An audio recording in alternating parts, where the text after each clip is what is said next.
When I have a logarithmic equation with a log just on one side, I'm going to rewrite it in exponential form.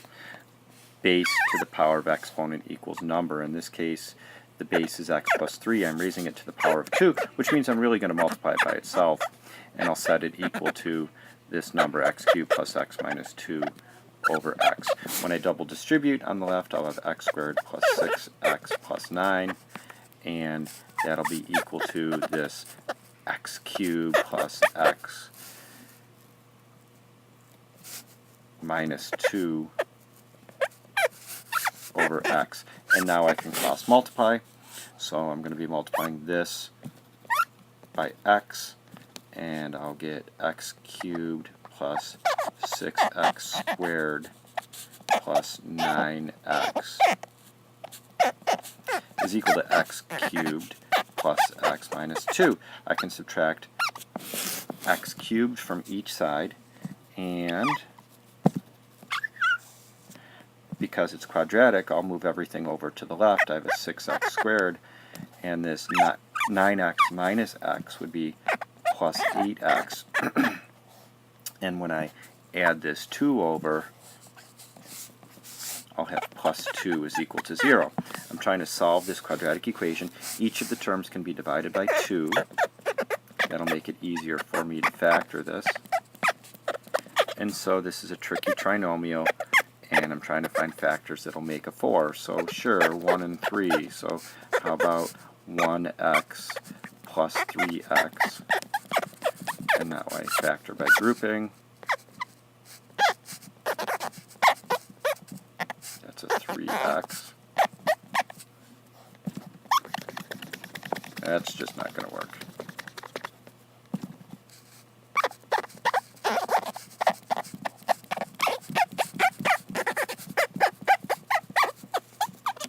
So I'll factor out the 3x plus 1,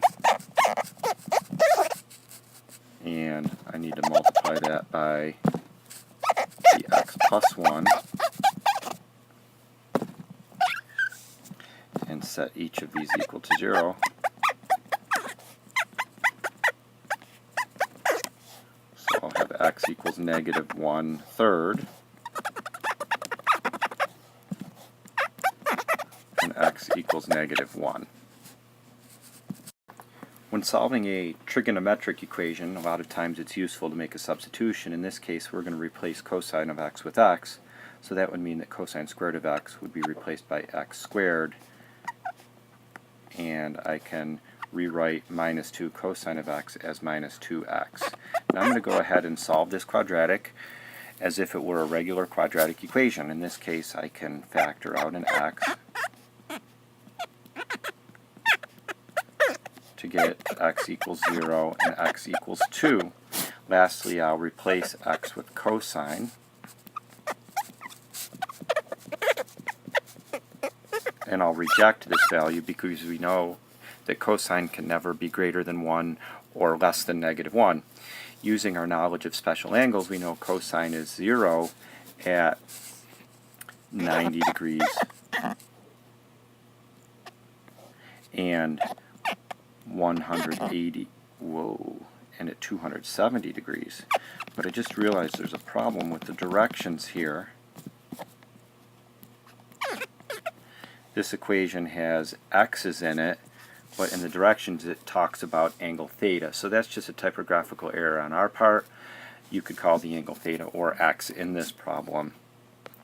Why don't we just say for this problem that x is theta is 90 degrees or 270. To write the equation of a circle, you need to write the equation in x minus h squared plus y minus k squared equals r squared form. Now, in this problem, we can read that the center is negative 5, 2.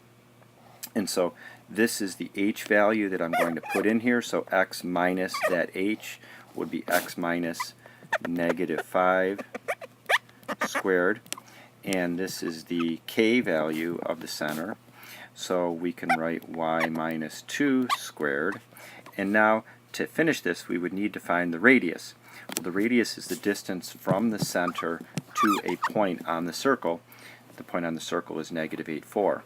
To find that distance, we would use the square root formula, and I'll find the distance between the x's and square it, and the distance between the y's and square it. And this would then give us the value of r, which we would then square to find r squared. So let's find the distance between the x's. So negative 5 minus negative 8. Negative 5 minus negative 8 would be negative 5 plus 8, which would be 3. And 2 minus 4 would be negative 2. So 3 squared is 9, and negative 2 squared is 4. So our radius is the square root of 13. When we square it, it would become 13.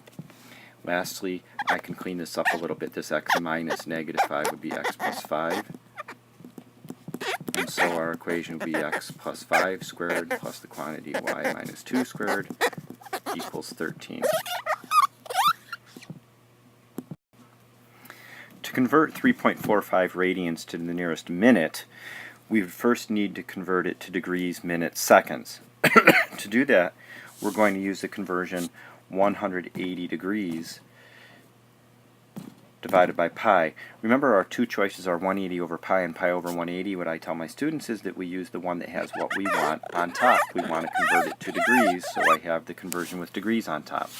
I also need to change this to degrees, minutes, seconds. So this is what I typed into my calculator, and you can find this by going to your catalog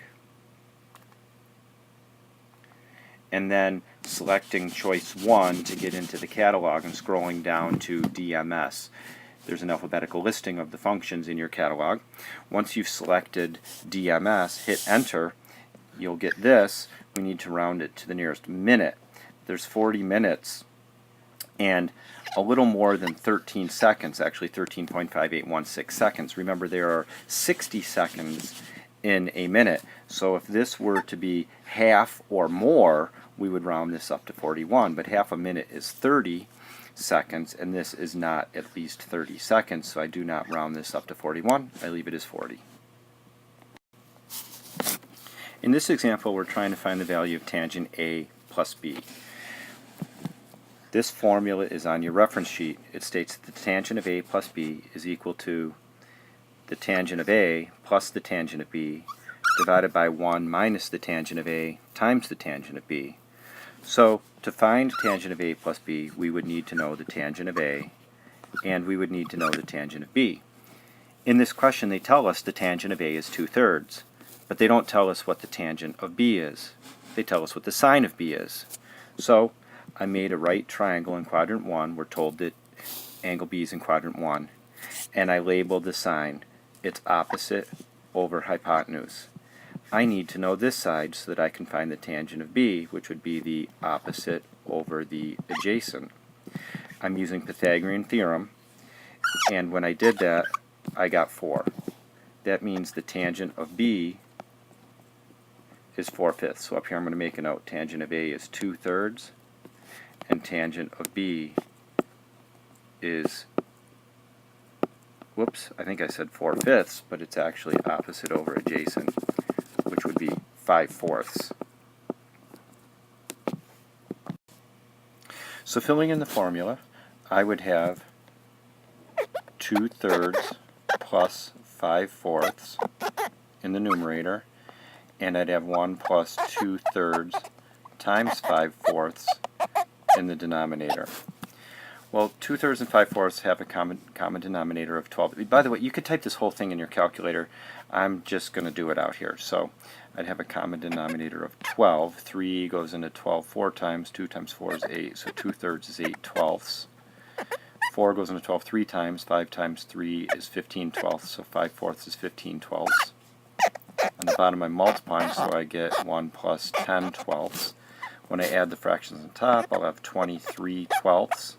On the bottom, 1 is 12/12 plus 10/12 is 22/12.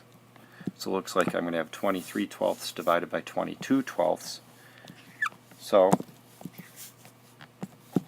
23/12 divided by 22/12 is really 23/12 times its reciprocal, 12 over 22. So I'm going to get 23 over 22. So now I can go ahead and fill in the formula.